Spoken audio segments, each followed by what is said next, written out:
More than 100 vacant buildings have gone up in flames in Fresno this year.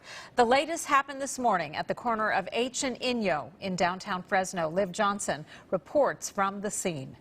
Well, behind me is all that remains of what once was a large industrial building in downtown Fresno. Investigators say they believe the fire was caused by homeless people. It's a problem they say has gotten worse this year. Flames engulfing yet another building in Fresno, this one at H Street and Inyo in downtown, a scene that's repeated itself more than 100 times so far this year.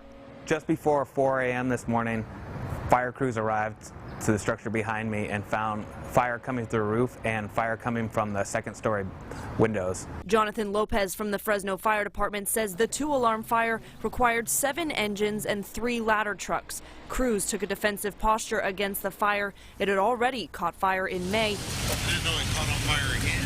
And the structure was too weak to enter. Crews did a search in the nearby buildings looking for any possible people inside. And once it was determined that the building was clear, they put the aerial ladders up and began to put water on the fire. Investigators believe the fire was started by homeless activity. According to the fire department, there have been 3,111 fires started by the homeless this year, which is an increase of more than 50% from last year. Jarrett Gabaldon works at a store in front of the building on H Street and says he's seen it firsthand. Actually, a couple months before I actually started here, they had caught it on fire and they said they were going to condemn it. And fire department's usually out here maybe once or twice a week.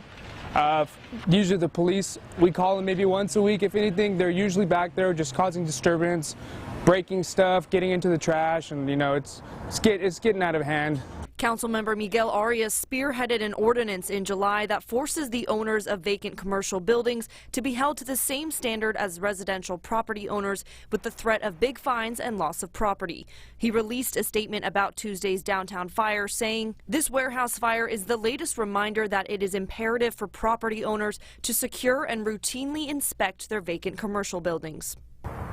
Fresno Fire says they do not know who owns the building or if it was already set to be demolished after that fire back in May, but cleanup efforts will continue. Reporting in downtown Fresno, I'm Liv Johnson, KC24, local news that matters.